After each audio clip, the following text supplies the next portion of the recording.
Hello, everyone, and welcome back to another episode of Disaster Class.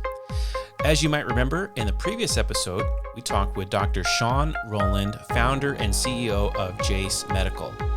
Now, in this episode, we're going to pick up where we left off with Dr. Rowland, and he's going to tell us a little bit about his experience with the Maui fires.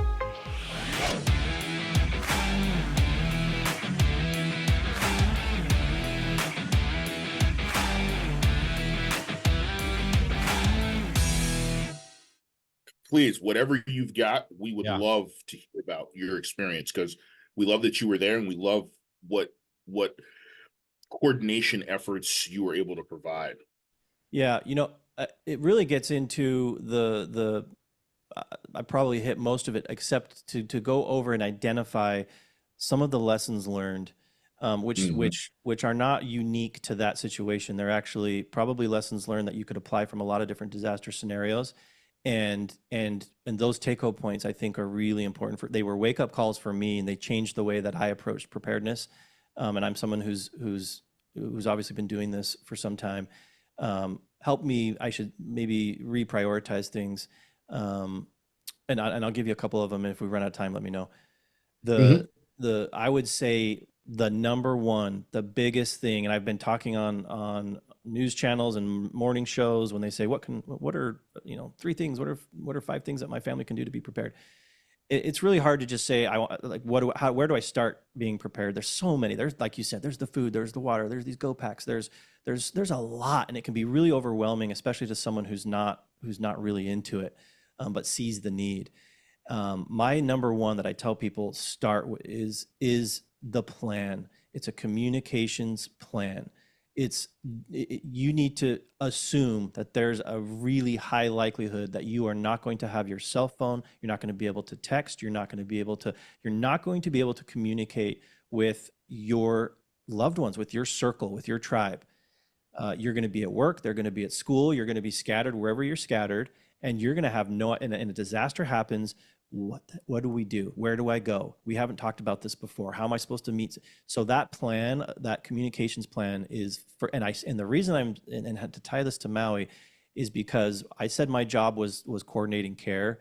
That's true, but it was all under the context of no communication. It was a blackout zone there. We had no cell phones. We had no internet. You're in a silo.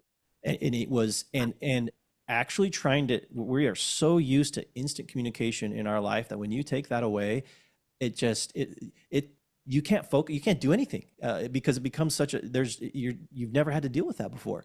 And so in this instance, most of my time initially was spent getting Starlink satellite set up and being able to figure out how and using that in my communications. And what about my sat phones? But then I got to get someone else their sat phone. And so on a family level, I'd say on a more kind of that kind of family or whatever your circle is, yes, it's going through that mental exercises. Okay, where is everyone on a typical day, and how would we coordinate? Where would we meet? Where's our rally point? What if rally point A is not feasible? Where's rally point B? Do we have alternative means of communication? Do we have just a solar radio that we can get emergency broadcasts on? Do I have backup batteries for my cell phones? Do we have radios that we can do two-way communication? If we do, where are they staged? So communications, you just tackle communications. That's where I would start, because all the other stuff, if you didn't have any supplies in Maui, it was so flooded with supplies, with boats coming in and dropping stuff off on the beach. And I'm not trying to say you don't need supplies. What I'm saying is if you're going to just do one thing, in my opinion, my humble opinion, is if that one thing is nailing communications down, that's going to make the biggest bang for your buck difference in a real scenario, disaster scenario where your community is affected. Absolutely. So, so you hit the one thing. So in emergency management, right, where we're going through and we're testing, emergency operations plans, and we're doing hot washes after an event. The number one thing that's always on every after action report is communication. It's always the pinch point that gets people. So it's a huge. It's not on the list though, right? It's food, water. I get that. I know the survival things. I know it's food, water, shelter. but it's different when you're dropped off on the top of a mountain peak. Yeah, you need food, water, and shelter. When you're in the more likely scenario of a disaster in your community, whether it's a flood, a tornado, a whatever else, it's not the same food, water, shelter. And communication does become life or death. 100%. 100%. Yeah. And that's one of the things when we taught our community emergency planning class, we've harped on communication, because it's always, as you said, it's left off the list on a lot of things. But it can, like you said, it can be life and death, and it's super important. Absolutely. Were there any other lessons that, like, big takeaway so communications points? And then everything that supported that. So, so I'll just, like, personally, I've got my backup Starlink now.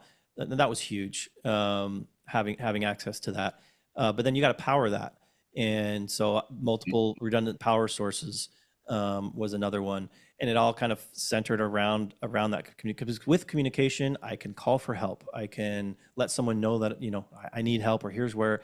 There's just so much to get to to back up why this is important. Apart from that, it was again, those individual things that you might need that not everyone else does, because the everyone else things are things that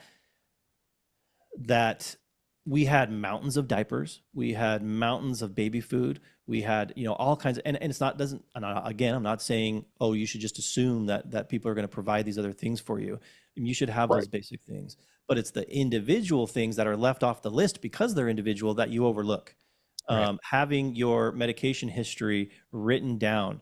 We had a lot of docs, we had a lot of pharmacists that were going door to door to help, but they didn't have access to your EMR. They couldn't pop up your health record on the computer.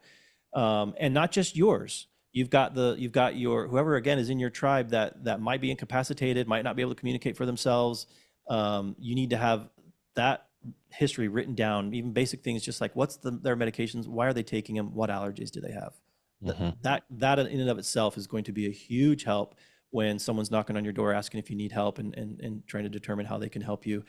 Because I came with medications, but I needed to know more about you. I needed to know what, some people were already on a medication. I didn't know how long they had been on it or why. And so having that written down, it was kind of a little pro tip there. And not just for yourself, but for your loved ones. Those were the top two, that communications, writing down that information. I would say in my world of what I was dealing with there, would have made it basically all the difference. Almost a non-event. I mean, yes, I should never say, these people lost their homes and lives and it was horrible. Right. But the repercussions of it, when we were dealing with the aftermath of a community that was affected on the outskirts, it would have been like real game changer. 100%. Would have greatly mitigated the back end effects of huge. Yeah. I'll tell you, and just on a blue sky day, just from my perspective, when I was working on the ambulance as an EMT, if I had a patient that had a list of their medications and all, like, it just makes your life so much easier. It's like you spend so much time like asking questions and trying to play detective and trying to figure out all the things that are going. But if you have all that done ahead of time, it's such a game changer. I would put that on your doctor. Let his office, because you might not even understand. And I've seen those handwritten lists, and sometimes the medication's written wrong, and they're not quite sure why have your doctor do that and print it out. Have them say, this is why you take it, and this is what it is. You'll understand your situation better. And then when you need to pass that off to someone else, like, let their office handle that. Tell them exactly why you need it. You don't want just some whatever generic thing they print off from their EMR. You want it to be properly formatted in a way that can be accessible by EMS or by whoever that person is. Yeah, absolutely. That's it's huge. I love this because all the same, all of the pinch points that you've identified, these are some same ones I've gone through. I've been on the street through the EMS calls, and I know exactly what you're talking about. Yeah, and there are issues that that's what we try to highlight when we were doing our community emergency planning class too, is trying to help people to understand. And when we've and you can testify to this too. I see when we've gone through some of this information with people and they take that, they're like, oh, like I never thought about doing it. I'm like, we think about it every day as a responder. Like that's our life. And if you could just tweak this one thing, it's going to go, like you said, exponentially better for you if you could just put this piece of information at the forefront, it's going to alleviate so much other stuff after. If we're being frank, I get the exact same thing, but then I also get super frustrated when they say that and then they don't do anything. They say, "Oh my gosh, I never knew this. This is amazing." Best thing ever. And did you do anything about it?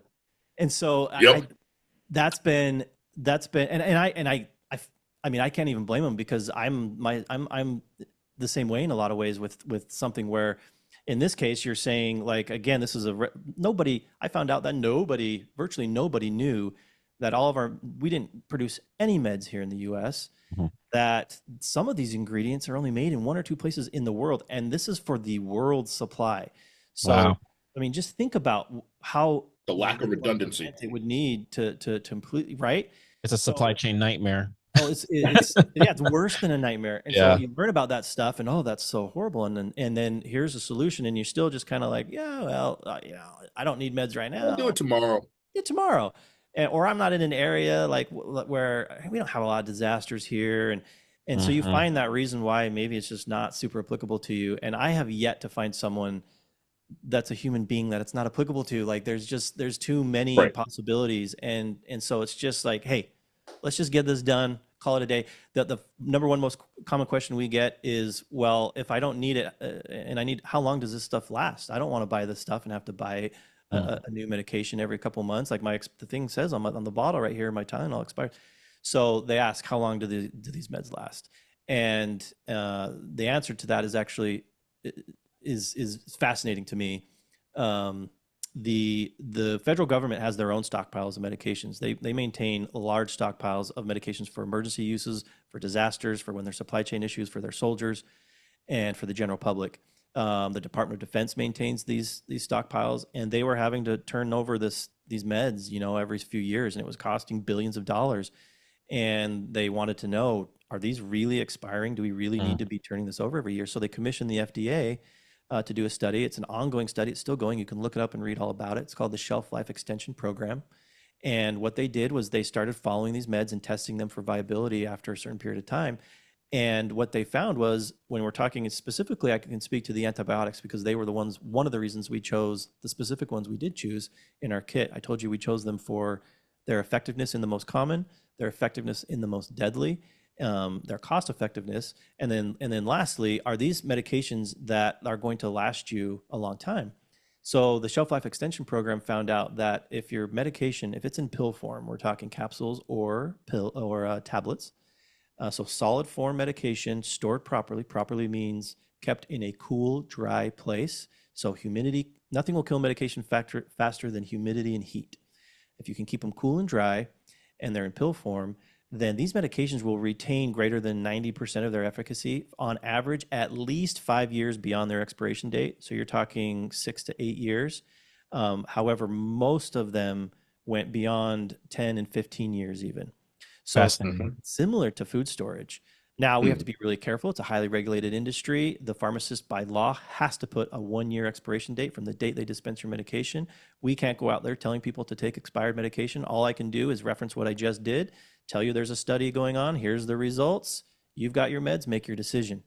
But that's the answer to how long do these medications last. We do get a question about freezing medications. Turns out that doesn't help medication last longer. It doesn't kill the medication the way heat does, but freezing, thawing, freezing, that cycle does degrade your medications. The last point to make about storage is when I said we chose these specific medications, because some medications do degrade into toxic substances. There's some old antibiotics that are still on the market, still used, not as commonly. Tetracycline is one of them, that can degrade into a substance that basically will knock your kidneys out and kill your kidneys. And so obviously you would not want to take that beyond its use date. We specifically chose these medications because they don't degrade into toxic substances. They, at worst, would just lose a little bit of potency over a years-long period of time. So that's the deal with medications and expiration dates. One of the most common questions that we get. Sure. Wow, that's very interesting. I would love. Yeah, I definitely want to check out that study. Shelf Life Extension Program. Shelf Life Extension Program. Yeah, and I should say maybe, and I have to say this because I'm a doctor and I'd be doing a disservice. I don't want to call you out for your insulin thing, but you never want to freeze your insulin. So I don't know what that product is. I'm assuming it keeps it from getting frozen, but we should let most diabetics know that frozen insulin is throw it out the door. It's and let me I may have misspoke.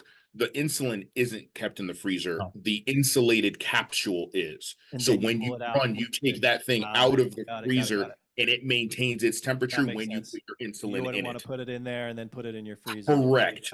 Correct. Right. We do not freeze insulin. Yes. Good catch. Thank you. Appreciate it. Appreciate it. Yep. Awesome. Yeah. I'm thinking, it's the medications, how long do they last, and where they come from, which we talked about. The other one, and just to keep in mind when the daily service, so it's a year supply of medication.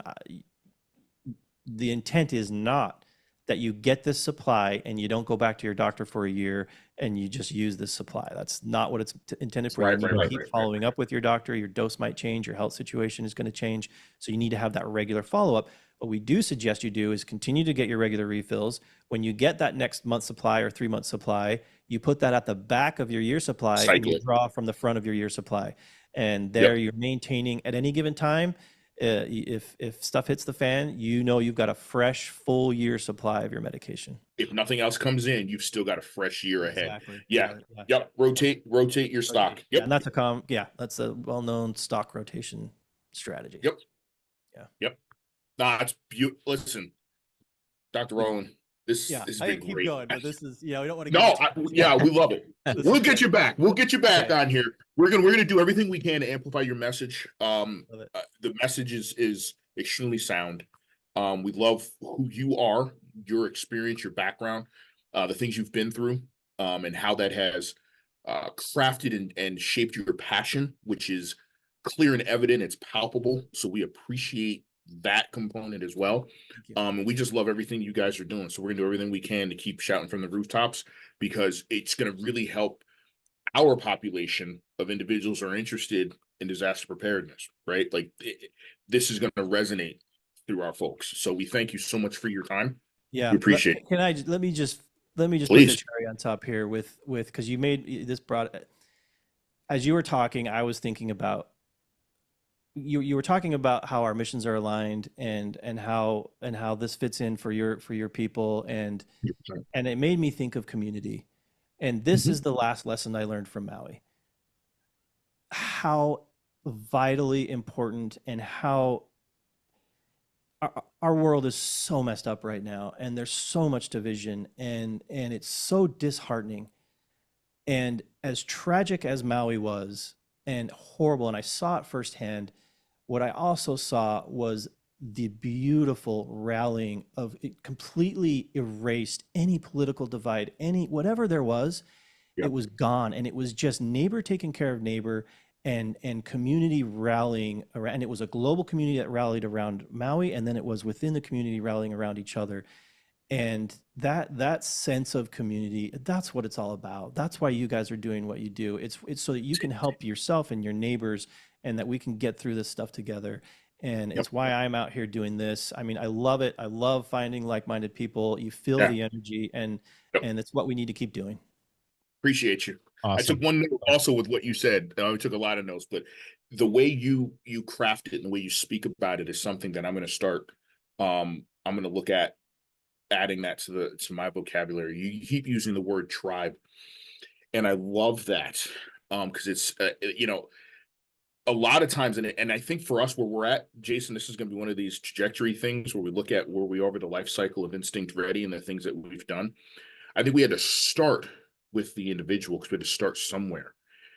But that has to extend and expand. The words I wrote was tribe expansion.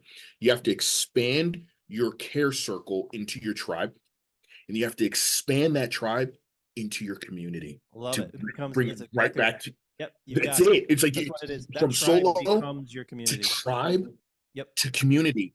That progression of trajectory is absolutely mandatory. And it is a sequence, right? You can't really help your community if you haven't figured out how to help your tribe, and if you haven't figured out how to help yourself.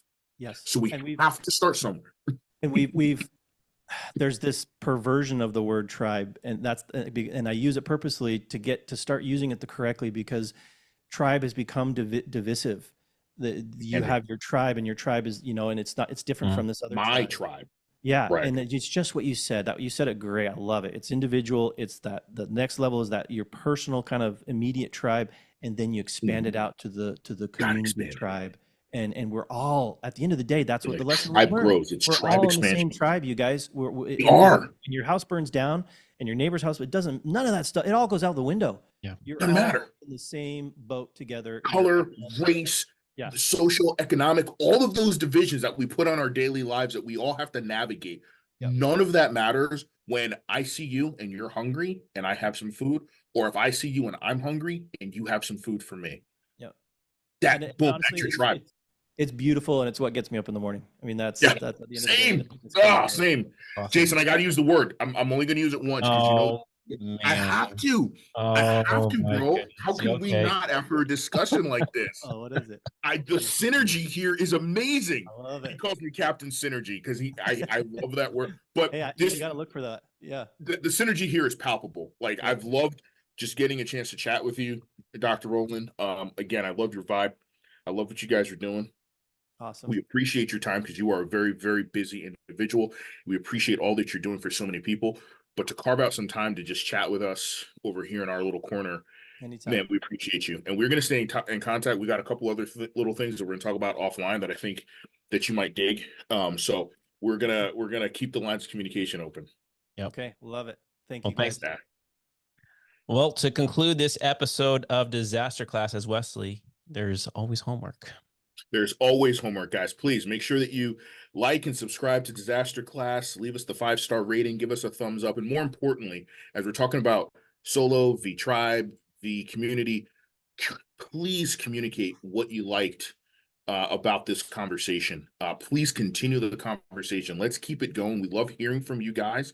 A lot of the people that we reach out to and people that we have here as guests on Disaster Class are people that you guys have told us you want to hear from. So we love that feedback, and it helps us guide the content for you guys and what you want to be educated on that we can assist. And usually it's not us doing the educating. We bring in SMEs, subject matter experts that can do that. We just try to collaborate with as many people as we can. So please let us know what you appreciated from the episode. Yeah.